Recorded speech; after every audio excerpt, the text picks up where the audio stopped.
be brief so that we can get to the meat of it, because this is a big deal.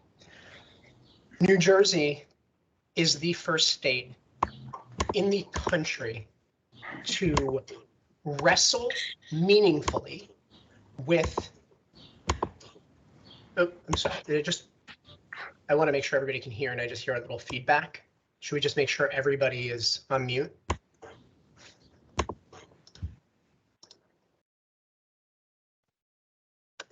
Sorry about that.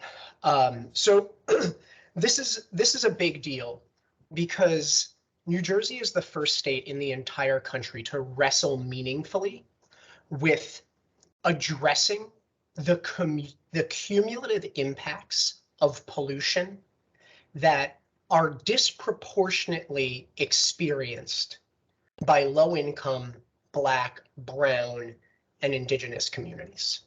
The first state in the country, all eyes are on New Jersey when it comes to environmental justice right now. I have the privilege of sitting on the Environmental Council of the States. That's the organization of all state environmental secretaries and commissioners, where I'm in the leadership of its environmental justice initiative, and I talk frequently to EPA headquarters, and everybody is watching this because it's a watershed moment. Because we're finally doing what I think the layperson, the public that is not attuned to how environmental regulation works, think we already do this. Because it's our job to make sure that there is not too much pollution, right? There's pollution attendant to everything we do. It's our job at DEP and at environmental agencies around the country to make sure it's not too much pollution. As a result of that, as a result of the historic operation of modern environmental law and regulation, the pollution that is created is not equitably experienced. A disproportionate amount of pollution is borne by low-income and minority communities, despite the fact that we all together create that pollution. And so in 2020, Governor Murphy signed the most empowering environmental justice law in the country to right this historic wrong.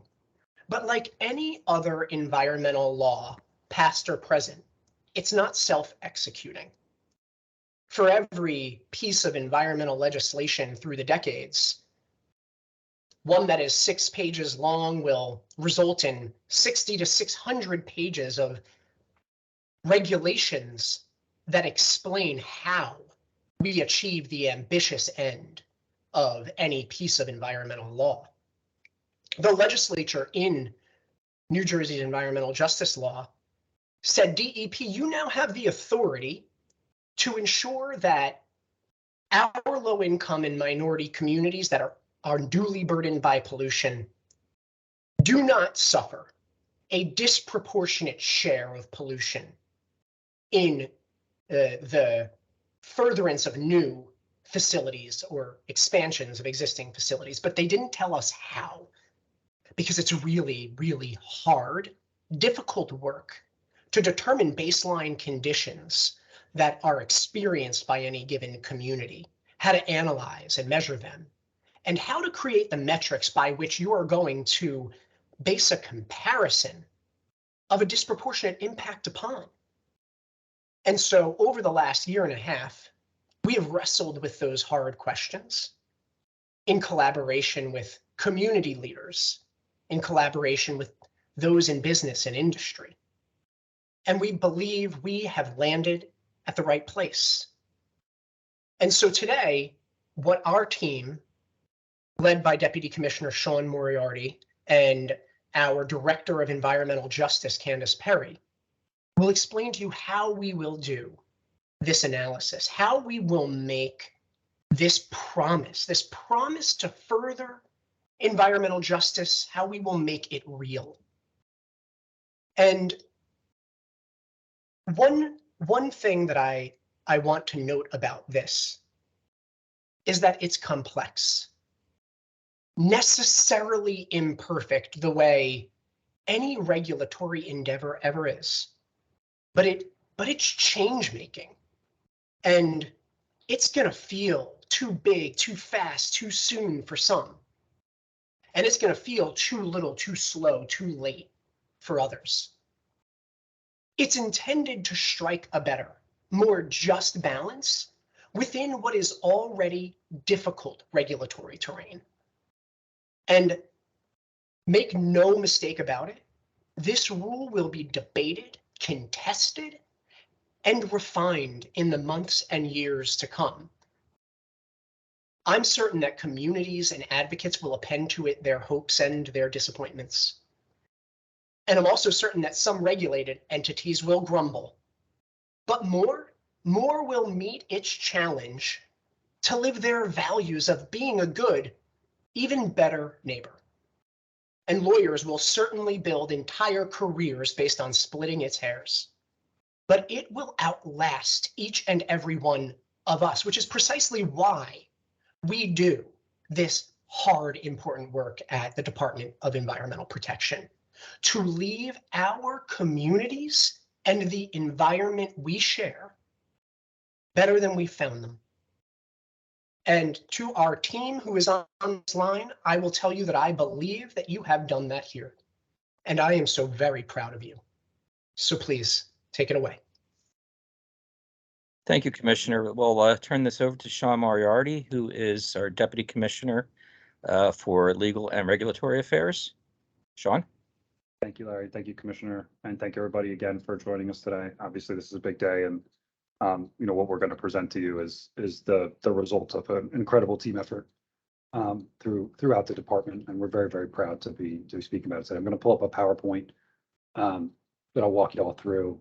We'll make this available. So if I go through anything too quickly, please don't worry. You'll be able to refer back to it as you write your stories and work to understand what we're doing here more fully. So, excuse me. As the commissioner indicated, this is an incredibly groundbreaking and empowering law. And really what it requires us to do as the department, at its most basic, is to consider how certain facilities seeking permits to construct and/or operate in overburdened communities will contribute to the environmental and public health stressors in that community, and determine whether those contributions are disproportionate when compared to its neighbors. So ultimately what we're doing here is we're doing a comparative analysis of those impacts. And as the commissioner said today, we're going to kind of walk through the steps of this process to show you how we'll go about doing that analysis. Next slide, please.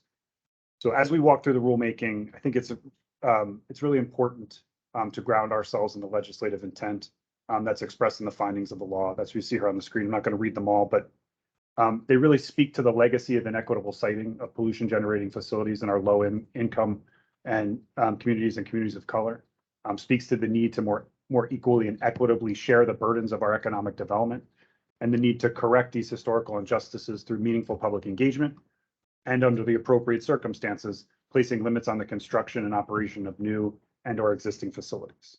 So that's really the charge of what we're looking for, looking to implement with these regulations and the guidance that the legislature has given us. We can skip through 2 slides, please. So how did we get here? As Sean indicated, through deep engagement with our stakeholders. To build this rule, we completed what we consider to really be the gold standard of departmental stakeholding, and absolutely warranted and necessary, given the novelty of the issues at play here. We spent 8 months, almost every month or every other month, engaging on very specific topics with our stakeholders, and really getting into the details and shaping what this regulation or what these regulations will ultimately look like and do look like. And I want to just take a moment to express our gratitude to those stakeholders for helping us shape the final product. As I said and continue to say, the ideas that we had to implement this rule in September of 2020 are vastly different than the places that we landed in this role, and that's a tribute to the knowledge, passion, and engagement of the folks who helped us to do that along the way. Next slide, please. So as we get into the rule, it's important first to understand where the regulations apply. Most of this is contained in the statute, but you need to meet 3 criteria, each of those criteria, in order for a particular facility to be subject to the environmental justice regulations. First, that facility is to be located in an overburdened community or proposed to be located in an overburdened community, There we're using the definition set forth by the legislature, 35% households low income, 40% identifying as minority or state recognized tribal community, or 40% of those households having limited English proficiency. The second criteria, second prong of applicability is the facilities be one of those specific facilities, one of those 8 types of facilities listed in the law. These are largely solid waste facilities, wastewater treatment plants, as well as major sources of air pollution. So those Title V facilities, those large stationary source emitters. So while this is a very broad and empowering law and ultimately regulations, it focuses on these very specific facilities. Similarly, with permits, you need to be seeking one of the permits listed in the bill. Now that permit application is extremely broad, but it's important to note here that it applies to individual permits. Those are permits that are for more substantial activities that require deeper review by the department, and the statutory definition excludes authorizations or approvals necessary to perform remediation or minor modifications to those major source permits, those Title V stationary source emitting permits that do not increase emissions. So in order for any facility, any project to be subject to the rules, you have to hit each of these 3 criteria. This information and Director Perry is going to walk you through what we hope is a really instructive tutorial with our online mapping tool. But all this information is going to be provided by the department and made publicly available using our Environmental Justice Mapping Assessment and Protection Tool, or EJ Map. Really the key and the engine behind these regulations to make them workable. Next slide, please. So we talked about overburdened communities. This is what they look like in the state. We've most recently revised this analysis in accordance with statute to reflect the most recent census data that we received only a couple of months ago.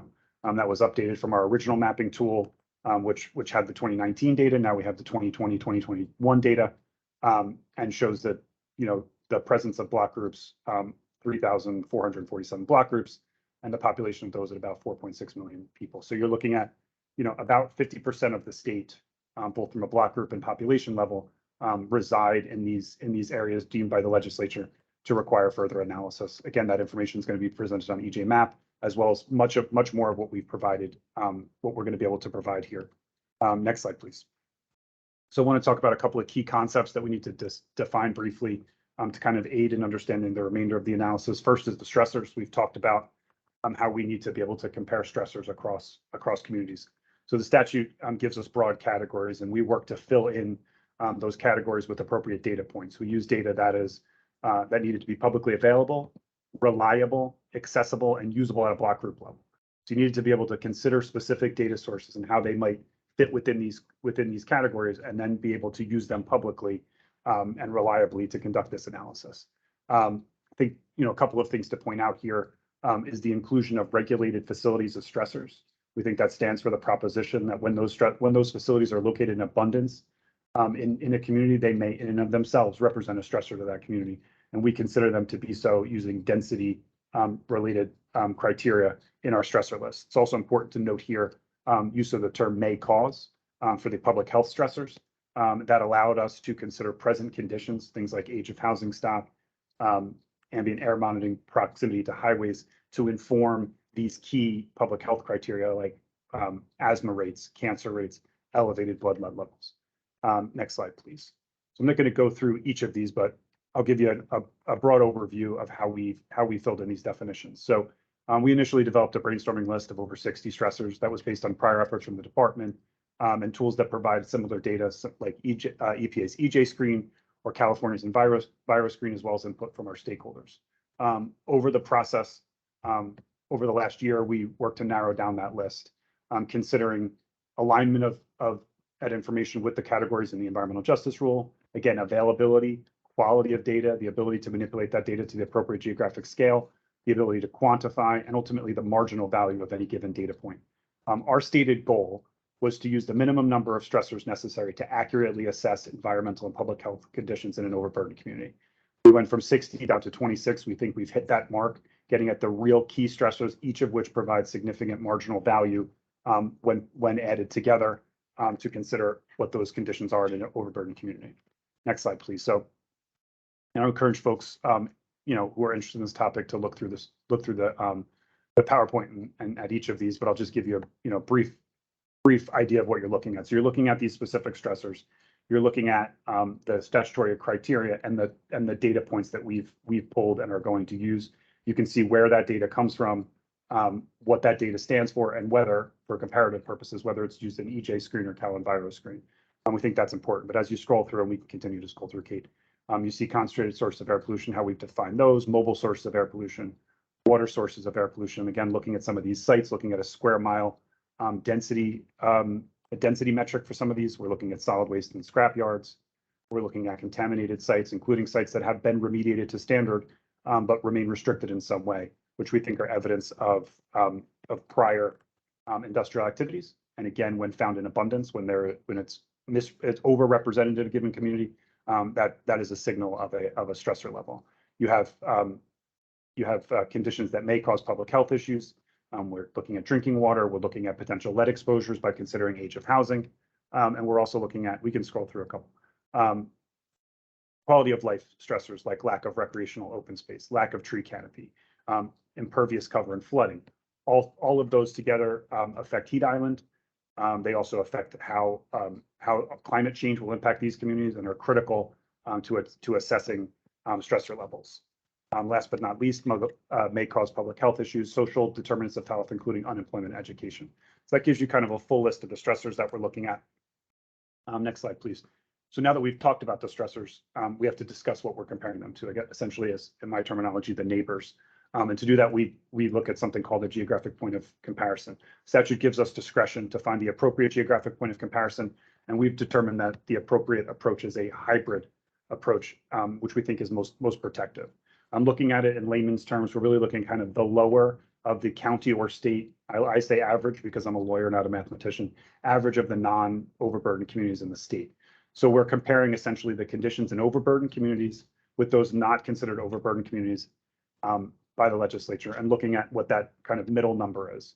That's how you're determining whether a stressor level is higher. So for each of the stressors that we've just talked about, they would be assigned a value, which is then compared to that geographic point of comparison and looking at the lower county and state. Next slide. So in doing so, it's important to understand several key terms. To that comparative analysis, first, adverse stressor. That's a stressor that's higher than that geographic point of comparison that we just walked through. So if a stressor is given a value and it's higher than the lower value between county and state at that 50th percentile, it's considered adverse. Your combined stressor total. That's the total count or sum of adverse stressors in a given overburdened community. There's an example on the screen. You look at the 26 stressors. They were all given a value of 18 of those 26 are considered higher than or adverse. The combined stressor total for that overburdened community is 18. Then we have the concept of adverse cumulative stressors. Now that exists where an overburdened community's sum of adverse stressors or its combined stressor total is higher than the geographic point of comparison. Again, going back to that baseline analysis, lower of county, state, non-OBC. So in this example at 18, if the geographic point of comparison, so the lower average of adverse stressors in the state or county is 13, then that overburdened community is subject to adverse cumulative stressors because its combined stressor total is higher than that geographic point of comparison. That becomes important when we walk through the environmental justice impact process. And what it really allows us to do is to better marry and better identify not just the demographic criteria set forth by the legislature, but that stressor criteria. By doing so, we're able to really more finely tune this analysis and really identify the communities that are most in need of the additional protections provided by the environmental justice law and the implementing regulations. Next slide, please. So it's important to us to make this process consistent, objective, and ultimately accessible to folks. So the department decided it was appropriate for us to provide this baseline information to applicants and the public when we receive an application that's subject to the law. As you can see here, what we would do is provide that information in a data set that Candace will show us in a couple of minutes, identifies those stressors, identifies the geographic point of comparison, identifies which are adverse, combined stressor total, and ultimately whether that overburdened community is subject to adverse cumulative stressors. Applicants will be able to access that information themselves, but we wanted to make sure that we were creating common ground to start this process and really limiting the need to conduct analysis either by individuals and communities or by facilities, trying to create an even playing field and a consistent approach to how we do this analysis. What it ultimately means is that facilities are really going to need to only assess how their activities will impact those stressor levels. And that will ultimately be the source of conversation in the remainder of the process that we'll talk about. And we'll also, in our guidance documents that go along with the regulations and the tool, individuals who wish to do that analysis themselves will have the information they need to do so. But we really hope and expect that the tool and the information we provide will obviate the need to do that. Next slide, please. So now we get into step 2. We've established a lot of the groundwork. Step 2 is the environmental justice impact statement and meaningful public participation. The environmental justice impact statement assesses those stressors in a community, assesses those stressors already borne by the community, as well as the ones that would be associated with the facility. It looks at adverse environmental or public health stressors that cannot be avoided, and the measures that a facility was ultimately proposed to avoid or minimize stressors in the overburdened community. Once that environmental justice impact statement has been prepared and reviewed by the department and determined to be technically complete, meeting all of the criteria and the rules, we move forward with meaningful public participation. That requires a public hearing in the overburdened community to present the environmental justice impact statement with a minimum of 60-day public comment period. It requires 60 days notice prior to the hearing in multiple forms: newspaper notice, notice to property owners within 200 feet of the facility, signs at the facility, and additional community-specific methods identified by the applicant to ensure that we are meeting individuals in the community where they are and providing them information in a way that is meaningful and useful to them. We did not want to dictate all the specifics there. We want to ask and look for appropriate measures with appropriate flexibility to ensure that people in that community know what's going on and have an opportunity to comment on it. In each of these public hearings in response to comments, the applicant will be required to respond to all public comments substantively. Will be required to provide information or to provide measures to address the concerns of the community, and that will be part of the decision the department ultimately makes. Upon completion of that process, the environmental justice impact statement comes to us along with the written comments, response to comments, and all of that, and that ultimately forms the basis of the department's decision. Next slide, please. So really the point of this, the point of what a facility is trying to review in the environmental justice impact statement and trying to demonstrate is whether a disproportionate impact is present, whether it can be that facility can avoid a disproportionate impact. Disproportionate impact occurs under 2 scenarios. First is where that facility creates adverse cumulative stressors in an overburdened community as a result of its operation. So if we harken back to a kind of our combined stressor total and adverse conversation, if that combined stressor total in a given OBC is lower before the facility comes here, and then a facility adds contributions that creates an adverse cumulative stressor situation, that's a disproportionate impact. Alternatively, and what's likely to be the majority of the situations where we find ourselves, is analyzing facility contributions to adverse environmental or public health stressors in an overburdened community. So you're already in a community that has adverse cumulative stressors. We're looking at a facility's contributions to those adverse cumulative stressors. And in each instance, the goal is to avoid a disproportionate impact. So to avoid either of those scenarios and to propose conditions, feasible conditions to avoid that. Where you can't avoid the disproportionate impact, we're going to ask a facility to analyze and propose feasible measures to, as applicable, avoid or minimize contributions to those stressors, provide a net environmental benefit, and where appropriate, demonstrate how a new facility serves a compelling public interest in an overburdened community. We'll talk about that definition in a second. Next slide, please. So we get to the department decision. We consider the environmental justice impact statement, all of that other information that we deem relevant. Where a facility can avoid a disproportionate impact, our conditions are going to be set up such that they are there to ensure that a disproportionate impact is and remains avoided.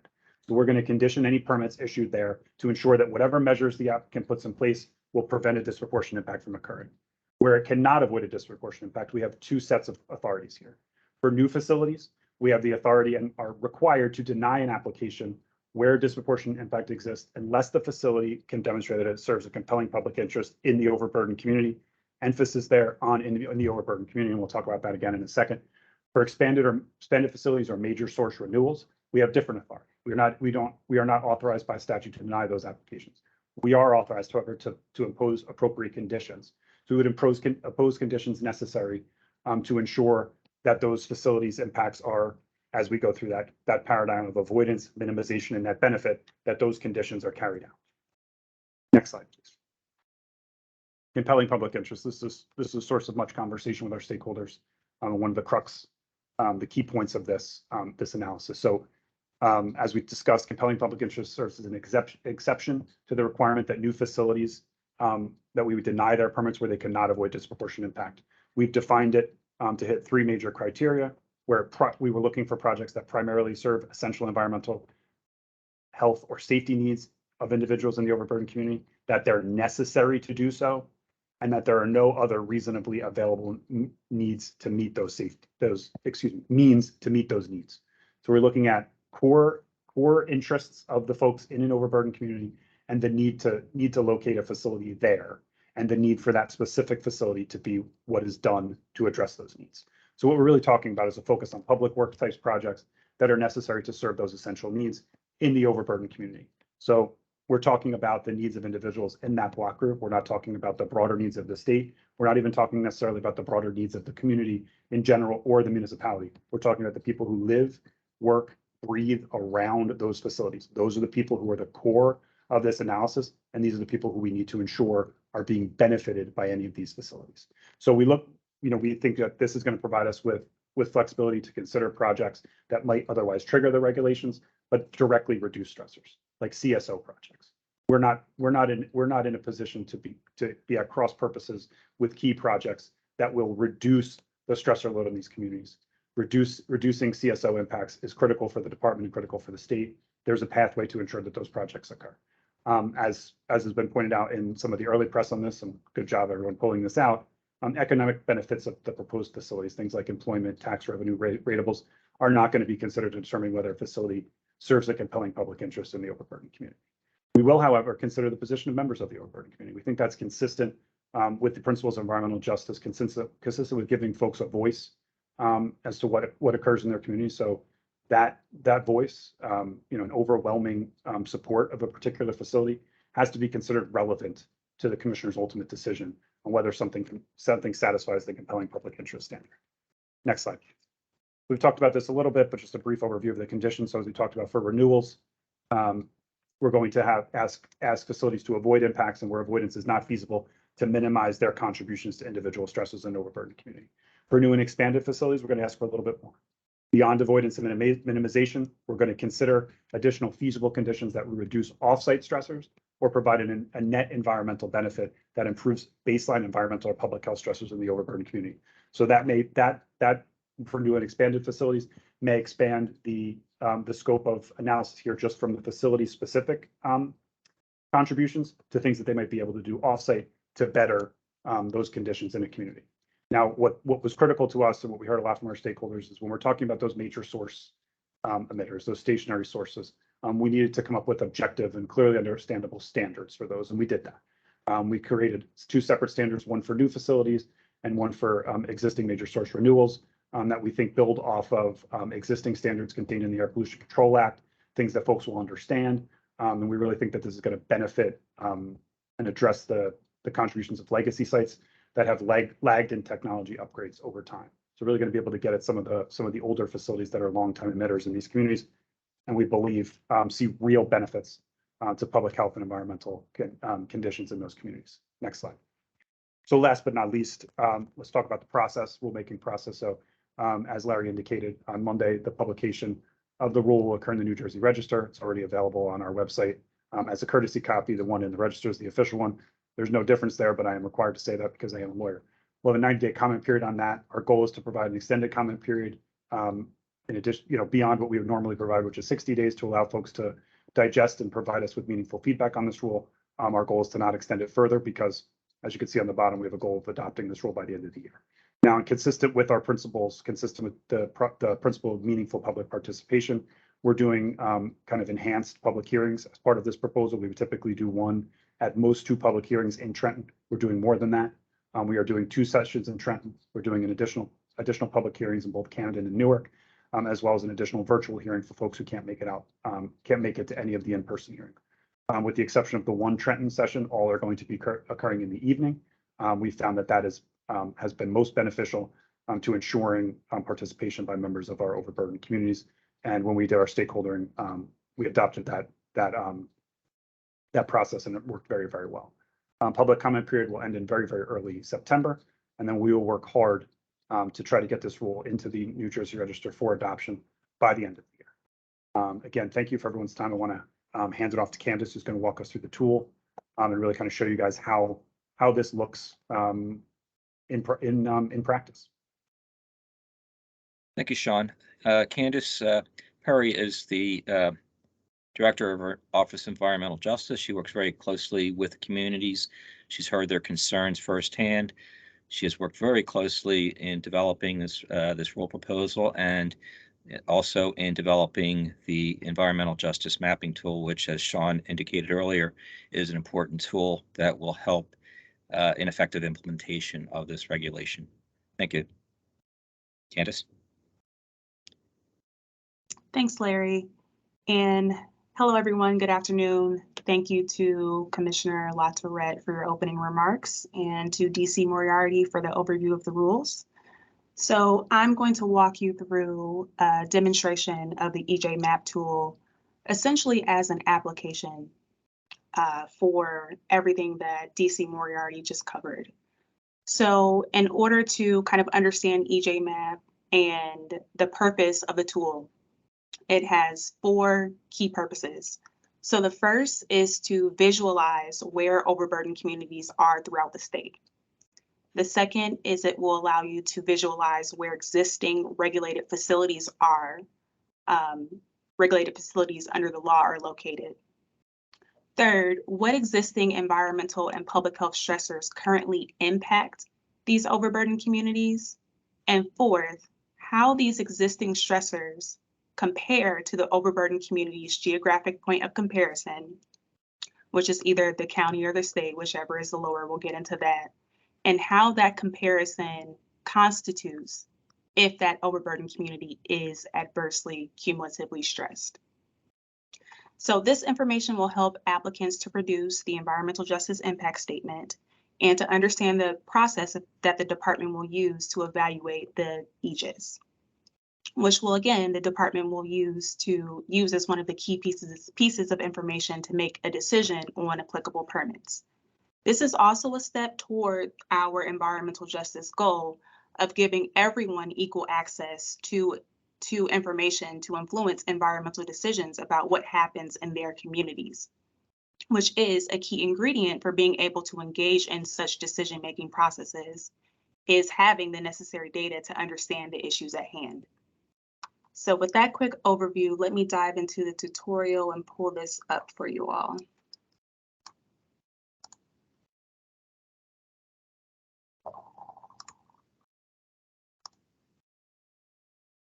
Okay, so when you land on the EJ Map tool, again, environmental justice, mapping, assessment, and protection tool, you'll see this disclaimer, which basically says that this tool is released in beta version, and that while although the tool helps us to implement the regulations, the tool in and of itself is not formally a part of the EJ rule process, and therefore comments on the tool should not be submitted in the same way that comments on the regulations are submitted. There is a separate process, and it just goes, it tells users how you can submit comments on the tool and its user experience, because we do want to and seek feedback on the tool. So I'm just going to click that I agree, and then I'm entered into the tool. So when you arrive, you'll see 4 tabs along the top. The first is an introductory tool, which, as I scroll through, gives you some background and the basics about what environmental justice is, what the environmental justice law is and what it says, and what the environmental justice mapping tool is and what it does. So this is essentially background of what DC Moriarty talked about and covered just a minute ago.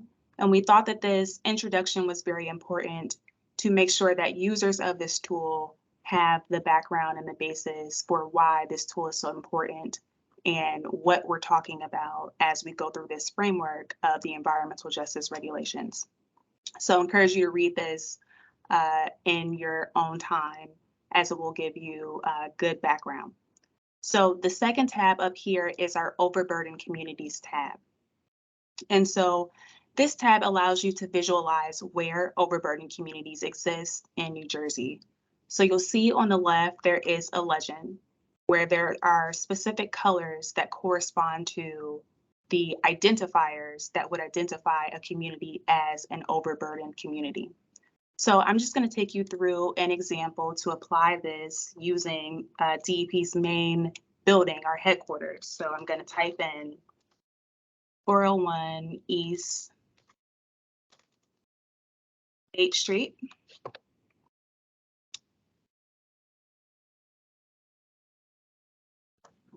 And so if I just zoom out just a bit, so you can see where this search result is in context of the entire municipality, you can see that this blue color here means that DEP's main building is located within an overburdened community that has been identified as low income and minority. You can also see this lime green here represents minority. And then if I just continue to scroll out, you can see that just about the entirety of Trenton's municipal boundaries has overburdened communities of varying shades. Just some other functionality to go over with you on this tab.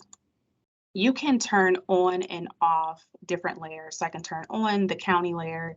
I can turn on and off the municipal boundaries, which could help if you get a little bit lost as you're scrolling from left to right in the map. I can turn on and off the overburdened community layer. So the color coding shows now, and then if I turn it off, it turns off. We also have the 2020 data, which will be the default data within the tool, but you can also switch on the 2019 data if you are interested in comparing from 2019 to the numbers in 2020. This tab here is a way to just kind of visualize the map in a few different ways. So for example, if I'm interested in a navigation style map, I can click that on. If I'm interested in a community map, which kind of shows community sites, I can switch that on. And then this last icon here is a parcel search. So if you know a specific block in a lot, you can search that and have it be input as well. So moving over to the facilities tab, this third tab here allows us to visualize where existing regulated facilities as defined in the environmental justice law are located within the state. So you can see spread out across the state, there are several facilities that pop up. And over here in the legend in the left is where the list of the 8 applicable types of facility as defined under the law and the subset of facilities are located in the legend. And you can see that each one has a specific related icon, so you can just follow along. So again, we'll use our same example of DEP's headquarters, which again is located within an overburdened community.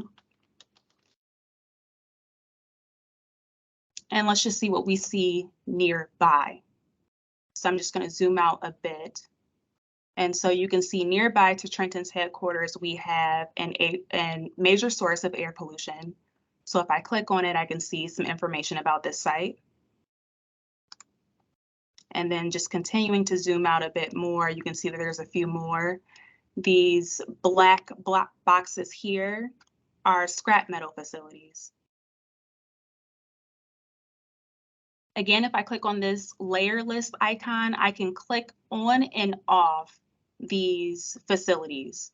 So for example, if I'm just interested in landfills, I can click the rest off and just see if there's a landfill located nearby to my address that I just searched. Or if I'm interested in seeing it all at once, I can turn them all on and have them all on at once. So let's move over to the stressor summary tab, this last tab.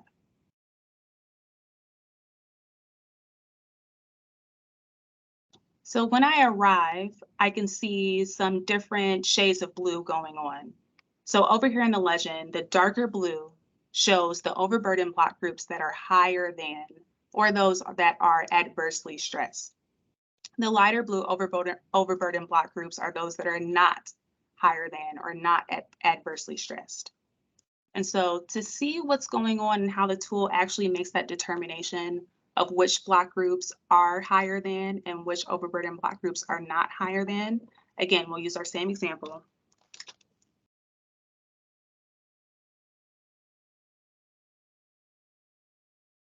Okay, and then again, let me just scroll out for you so you can see the bigger picture. And so DEP's main building is in this darker blue. So this overburden block group that contains DEP's main headquarters is higher than, it is adversely stressed. So I'm just going to zoom out a little bit more, and then I'm going to turn on the municipality layer. And so you can see just about the majority of the entirety of the municipality of Trenton is adversely stressed. And so if I just take this overburden block group and I click on this icon here that looks like a little window, I can maximize this pop-up. And then this will tell me information that is related to, and let me just make sure that I am in the right block group. There we go. Okay, so this will tell me information that is related to this block group, and it will tell me the specific criteria that this block group has been identified as an overburdened community. Again, this one will be low income and minority. Now, if I click on download data table specific to this overburdened community, I'll get a pop-up. And so this is a PDF with all of the underlying data that is used to determine whether or not an overburdened block group is adversely stressed.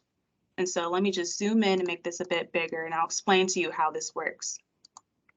So listed within this PDF are the 26 stressors that DC Moriarty covered in his presentation earlier. So we'll just take the first one as an example. So this first one is ground level ozone. So basically this means the average number of days within a 3-year period that the ground level ozone level is above the standard ground level ozone level. So how many days within that 3-year average, how many, or 3-year period, how many average days?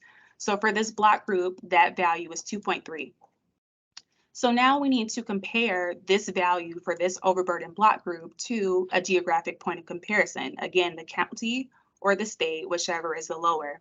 Now we're comparing it specifically to the non-overburden block groups at the 50th percentile.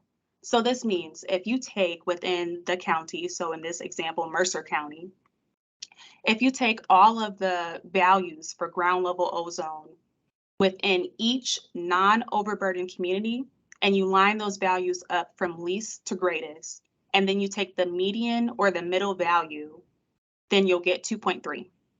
So that will be the 50th percentile. Again, for the state, if you look at all of the non-overburden block groups within the state for the ground level ozone stressor level, and we line them up from least to greatest, and we take the median or the middle value, we'll get 1.3. So now to establish the geographic point of comparison, we need to see which is the lower of the two between the county and the state. Obviously, 1.3 is lower than 2.3. So our geographic point of comparison for this stressor, for this overburden block group is 1.3. So in the last column over in the right, you'll see that yes, for this stressor, this block group is adversely stressed, which essentially means that this overburden block group experiences more ozone than their neighbors. So for each of these 26 stressors, we'll do the same math, and we'll take a total count of how many yeses there are in the last column. So in this top chart, you'll see that there are 23. So there's 23 out of 26 stressors that are adversely stressed for this overburden block group. Now, to see if they are adversely cumulatively stressed, we need to compare the combined stressor total of 23, remember 23 out of 26, to the combined stressor total for the county or the state, looking at their non-overburden communities at the 50th percentile, and see whichever is lower between the two. So again, we will take the total number of combined stressor totals for the county, in this example, Mercer County, and we'll line them up from least to greatest. We'll take the median or the middle value, and that number is, for the county, is 11. For the state, we'll look at all of the non-overburden block groups and their combined stressor total values, We'll line those CST values for the non-overburden block groups from least to greatest. We'll take the median or the middle value, and that number appears to be 13. Now, the lower of the two is 11. 23 is higher than 11. So yes, for this overburden block group, we are finding that this block group is adversely cumulatively stressed. And so essentially at this point, this means that regulated applicable facilities who are seeking applicable new or renewal permit applications will need to or will be subject to additional environmental justice permitting requirements. And so we'll go through the process that DC Moriarty talked about earlier. So I'm just going to close this out and just pop back to the tool for you. And then I'm just gonna click on this icon at the top that says About. And then you can see here, which is a table. For each county, you'll have the non-OBC 50th percentile value. So this is the combined stressor total for each county. And then you'll have the value for the state, which will be 13 regardless. And so you can see the geographic point of comparison, which is already calculated for every county. And so that's a quick overview of the tool and how it works. We really do hope that this tool will be applied broadly, especially for implementation of the regulations, but again, to give communities information about existing environmental and public health stressors within their communities. Thank you, Candace. I always appreciate it.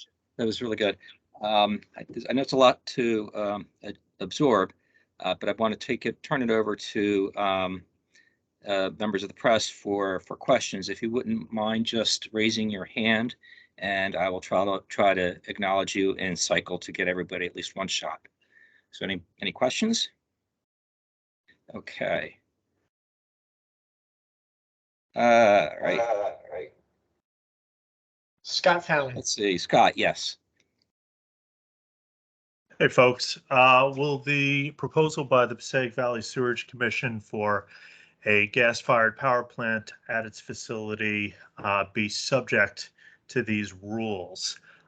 If not, why not? It seems like this is the type of facility that would be subject to this law, certainly the spirit of the law, if not the technicalities of the law, since it is being proposed in an area that would probably meet the textbook definition of an overburdened community in New Jersey. Thanks for the question, Scott. So I'll preface my response by saying it is the policy of this department to not prejudge any permit application before its decision time has come, and its decision time has not come, and it is a ways out. Now, that said, when you ask whether this facility or proposed facility would be subject to this rule, the technical answer is no, because these rules are proposed. They have to go through a public comment period. They then, they may or may not have to be refined based upon public comment, and then they go through an adoption period. I would imagine that period will take at least 6 months, at least. Now, will we try to do it faster? Of course we will. This is important. That said, last September, I issued an administrative order that made abundantly clear that anyone seeking to obtain a permit for a facility that is subject to the environmental justice law will be held to the spirit and intent of that law, irrespective of whether or not these rules have been formally adopted. It is our expectation that any facility that is going through what we call the AO process, the administrative order process, will meet the spirit and intent of the environmental justice law. And I am certain that that is the sponsor's expectation as well, meaning the sponsors of the law. Thank you, Scott. Wayne?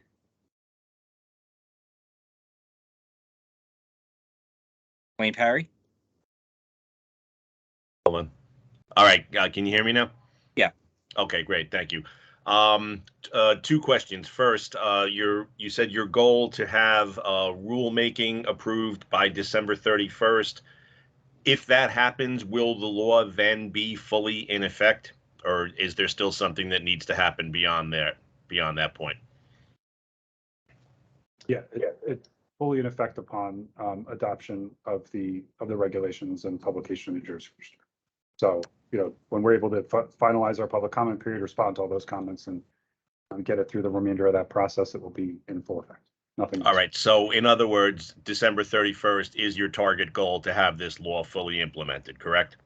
Our goal is by then. We're setting an aggressive goal. It's going to depend largely upon the volume and kind of specificity of the comments that we receive. We're going to need to address all of those substantively, and how long that takes us is going to have some wiggle room there. We're going to put a process in place to begin responding to and organizing those comments in real time to give us the best shot at that. Our goal is as soon as possible. Put that at the end of the year because that's what we want to shoot for. But it will depend somewhat on the volume. Some rulemakings generate upwards of thousands of comments. Given how important this rule is, I expect it'll be on the high end. But we're trying to put ourselves in position to move it quickly. Okay, and I know the commissioner touched on this in his last statement, but let me ask again to be clear. How, if at all, will any sort of grandfathering apply to projects that are already underway or in the pipeline? Does the administrative order basically extend the force and effect of this law to those projects, even though the law is not fully implemented yet?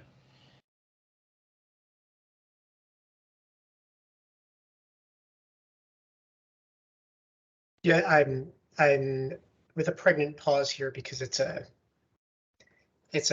complicated answer, but it shouldn't be. It shouldn't be because we're not asking much. We're not asking much of any industrial facility that seeks to locate itself in an overburdened community. There's an obligation on the part of that facility to do right by the community that hosts it. The way that we are executing the administrative order process is, at least to my mind, placing us where this rule ultimately would.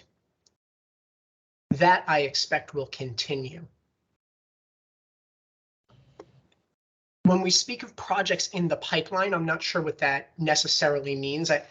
Perhaps you mean those like that have already applied to DEP. Yes, those that have already applied to yes. DEP are going through the AO process. All right, thank you. Thank you. Rye? Thank you. Just a couple of things. Going to the Passaic Valley question that Scott had earlier, Sean Moriarty, you talked about how you would favor CSO projects. That's a massive CSO prevention project. I think it was being built to prevent 800 million gallons of sewage spilling into Newark Bay.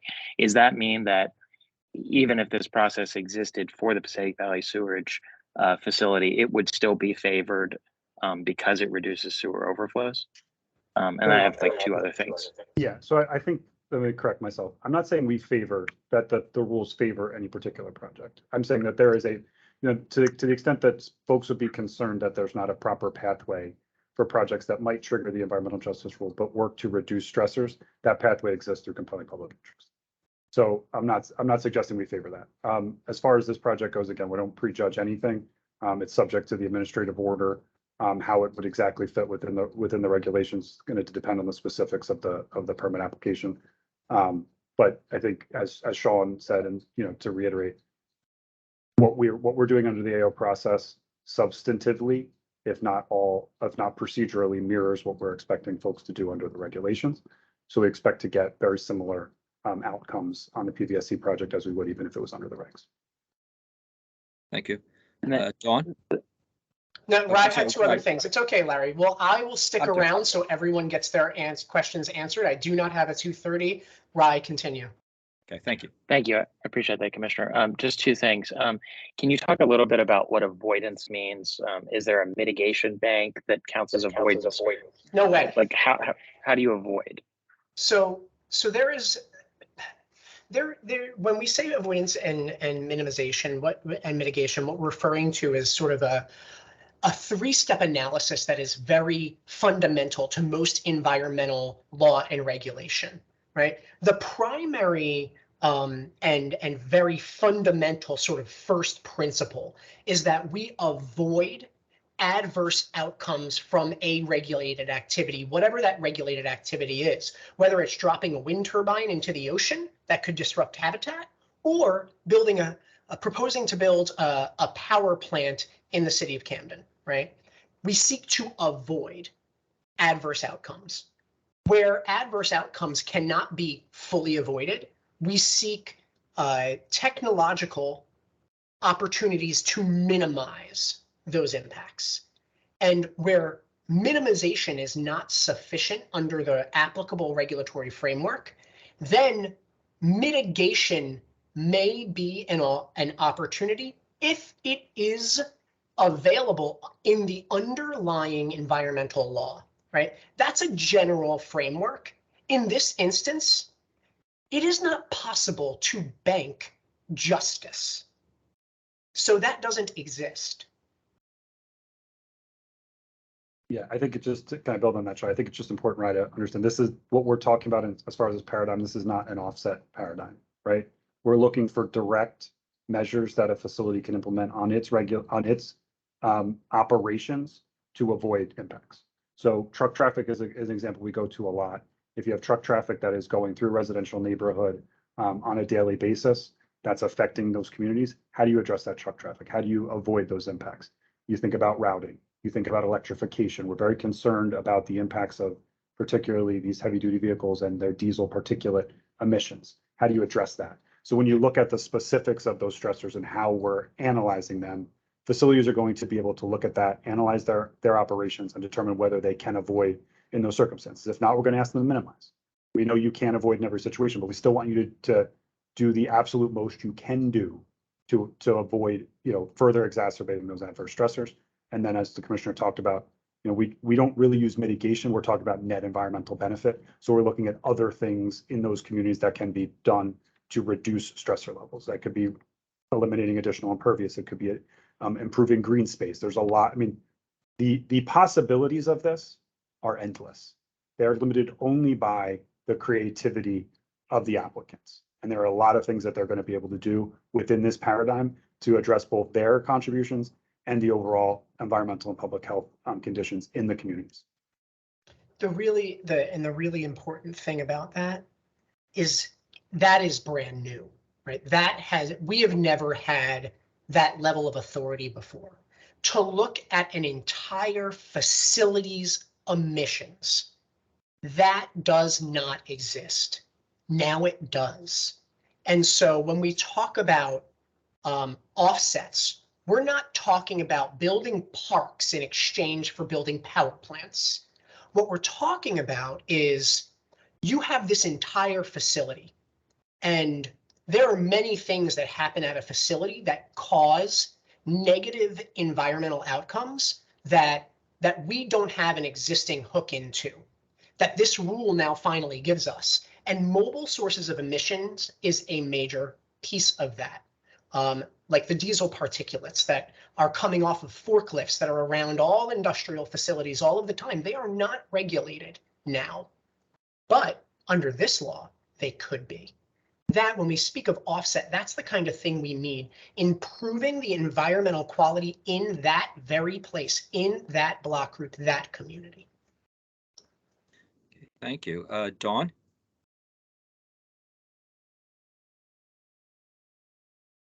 Dawn Reeves? Yeah, sorry, I was trying to unmute. Can you hear me? Yes. Yeah, hi, great. Thank you so much for doing this. So I have not been following this super closely, but I have been following a lot of similar federal efforts, things that EPA itself is trying to do. And I'm curious if you see this as a potential model for federal or for other states, and whether you've had communications with other regulators on this topic. Yes. And Candace can speak to her efforts to coordinate across states on EJ issues. Candace and I together work among a group of states nationally as part of the Environmental Council of the states. I'm on the steering committee of its environmental justice efforts, and there are some states that are really moving aggressively in this space. Colorado, for example, South Carolina is trying, Michigan is trying. None yet have the extent of authority to their environmental agency that we do. So it's not that it be the model. We are, at this point in time, the model. But Candace, you can certainly offer more color on that interaction nationally. Thanks, Commissioner. Yeah, we are very fortunate to be in this position to share our best practices, stakeholdering this process, and obviously implementing the regulations. This opportunity we do not take lightly. We're very privileged to have this authority, and it is a meaningful opportunity to share that with other states who have been asking for conversations. This opportunity could have the opportunity to really provide, for the first time, the state of New Jersey to really provide immediate relief in this new way for environmental justices. However, this is not the only opportunity that we have as a state and as a department to further environmental justice. And so my office is coordinating a whole of government approach to EJ, where we are working with other state departments and agencies to assess the extent to which environmental justice is being incorporated into everything that we do operationally as a state, in furtherance of our individual missions. And the extent to which we are not doing everything that we can do, to really document what is being done and what can be done, and create that and use that as a roadmap to create an environmental justice action plan that really speaks to the implementation of some of the additional environmental justice strategies beyond the regulatory pieces that we've been discussing today. And I could Interesting. just I'm add sorry, to can I ask one other quick question? Are you guys concerned with or anticipating a legal challenge to the rule when it's final? Of course we do. anticipating. but Of not course, concerned. of course we do, and I welcome it. Okay, thank you so much. I'm sorry, I think I interrupted Sean. No, that's a better question, Dawn. I mean, I think anticipate but not concerned is the right way to answer that, Sean did. Just wanted to say that, other states clearly watching us. We've talked to several through this process. Pennsylvania, I think in last fall, someone introduced a bill that largely mirrored what we've done. We've talked to EPA, we've talked to California, we've talked to Louisiana, we've talked to Minnesota. We've talked to state after state. People are watching this and tracking this. And I think, it's interesting to see how these things build upon each other, how environmental justice, starts at its core about meaningful participation and moves more into analysis of stressors, and how both EPA and California have tools, but they don't use them for regulatory purposes, and how we evolve that approach to make it something that's more suitable to regulate on, and then how those other states and the federal government will build upon this work to refine that. And I think that you're seeing kind of this start to come all together in that regard. And, we're going to do proof of concept in New Jersey and hope that people do follow us.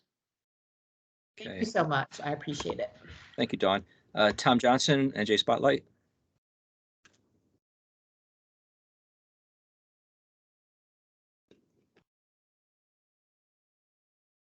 Tom? Is Tom on mute? Tom, are you there? I'm sorry. We hear you. Do you have a question? I think he remuted himself. Okay, we'll come back to you, Tom. Scott, do you have another question?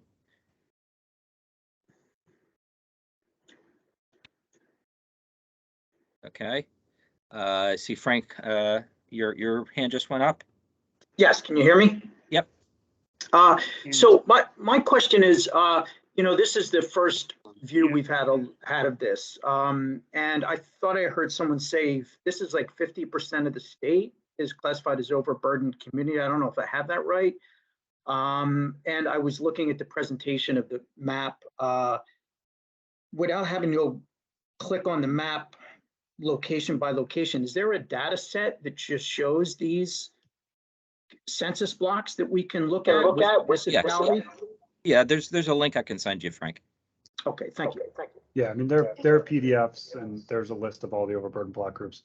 The way the legislature defined those with that very broad criteria, when you do the numbers, you end up with about half of our block groups and about half of our population are covered. I think what's important to understand here, we talked about how we kind of sync up, that demographic criteria with the stressor criteria and how we use that to better define which communities are in need of those additional protections. That's a critical aspect of the rule. I think we recognize that not every community in the state that meets one of those three criteria that the legislature set out is subject to adverse cumulative stressors. So we aim to provide additional process and additional protections where those adverse stressors exist, which is going to kind of narrow the field a little bit. Thank you. Okay, Tom, are you? Yeah, I think I am. Can you hear me? Yeah, we can hear you. Go ahead.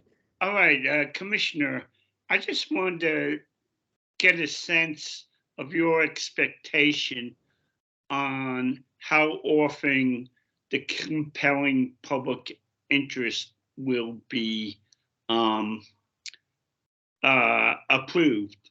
There's a number of projects, and I understood what you said previously, but that are, you could argue, at least their proponents could, have a compelling public interest.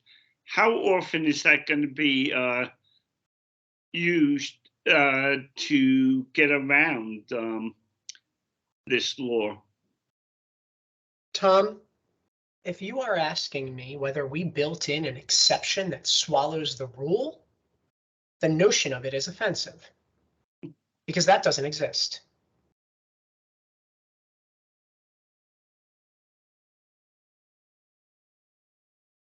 Okay.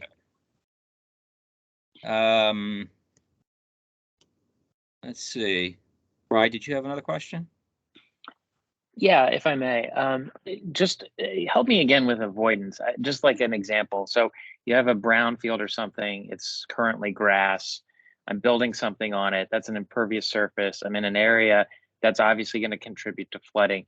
Does that mean I cannot do this project? Or does this mean I can, build a ballpark near there that has grass and then I can build it? Or do I automatically have to go to the compelling interest? Just give us like that. Sean Moriarty, you were very close to giving an example, but walk through that.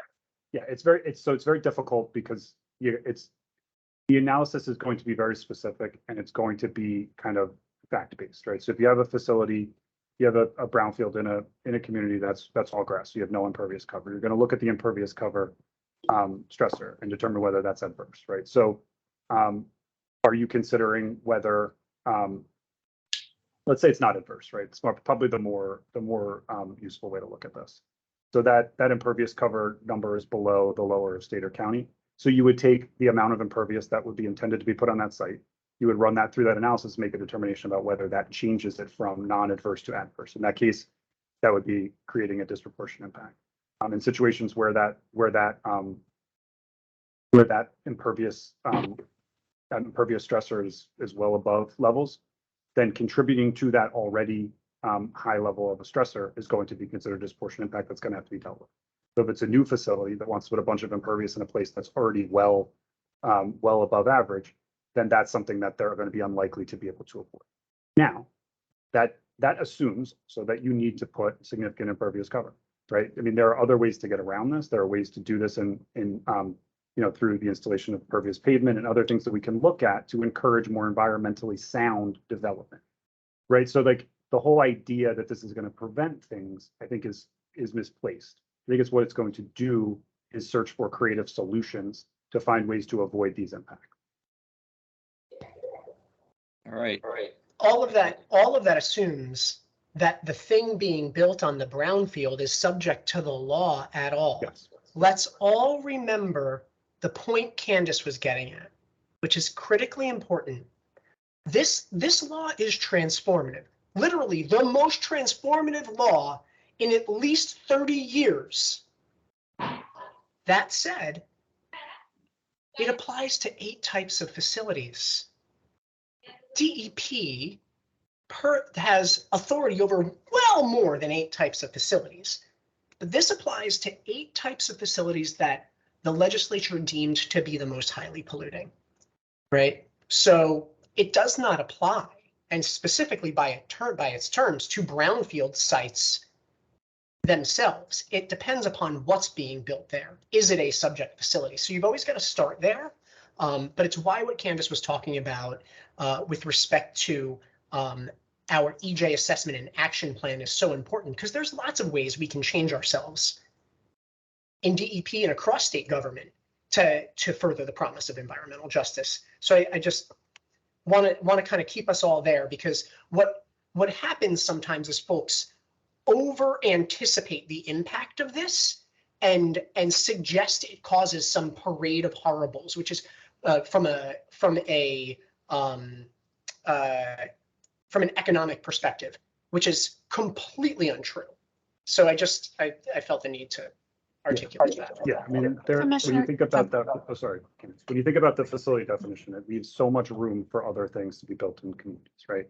It leaves room for affordable housing. It leaves room for mixed use. It leaves room for retail and small scale commercial, none of which are abundantly likely to trigger the major source definition. They're not solid waste facilities. So what you're doing is, we think, creating more opportunity for those types of developments, those types of uses in these communities where they may not have as many as others do. Candace, please go ahead. Candace? Yeah, I just wanted to pick up on a point that you made, DC Moriarty, about creative solutions. And just to make the point that another paradigm shift in this law and the regulatory framework is that the burden of developing or coming up with those creative solutions is shifted to the applicant. And so they have to come up with the proposal through their environmental justice impact statement for what would be that creative solution. The burden is not on communities to determine what the alternative should be. In so many cases, communities are left out of the opportunity to comment. And so they have that's built into the process, but they do not need to come up with the alternative. That burden is shifted to the applicant to do that. Excellent. Okay, thank you, Candace and Sean. Let's circle back one more time. Scott, do you have another question? Your hand's still up. Okay, Scott, are you good? Okay, Tom, are you good?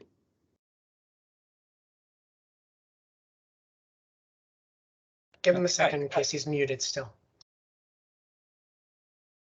Okay, if there are no more questions, I will thank you very much for attending.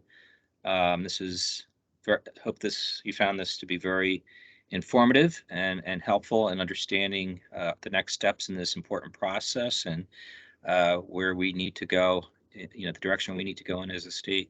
So if you have any other questions, need any documentation or links, please do reach out to me. Sean, do you have anything, Commissioner, do you have anything you'd like to close off with? No, I thank everybody for asking questions and hard ones. It's important that you ask hard questions, and we appreciate it. What I will say is that when this goes into the register on Monday, we enter our formal public comment period. And so what I'd encourage is, if you have immediate follow-up to this conversation, that you think about those questions, take a look at the tool, take a look at the materials that have been shared with you, and try to ask those questions today or tomorrow, so that we can give you a full and thoughtful response prior to the official public comment period commencing, during which we'll have to respect the boundaries of that time period. And so we may not be able to be as conversational about it as we are right now. It's a great point. So keep me busy the next couple days. All right, guys? Can I just say one more thing? Sure. I think we just, as Candace indicated earlier, we have a tremendous privilege of doing this work, and I think the credit, belongs beyond the folks on the screen that you've seen today. From the bill sponsors to the advocates who really dedicated their lives to making this a reality, to the innumerable people behind the scenes at the department who've spent days and years now putting this information together and making this a workable thing from a data perspective, from a rulemaking perspective, all of that. So, I want to give credit where credit is due, even though we are very, very fortunate to be in front of you today explaining this. So thank you. Thank you so much. Thank you, Commissioner. Thank you, Candace. Thank you, Sean. And everyone, have a great day. Bye, everybody.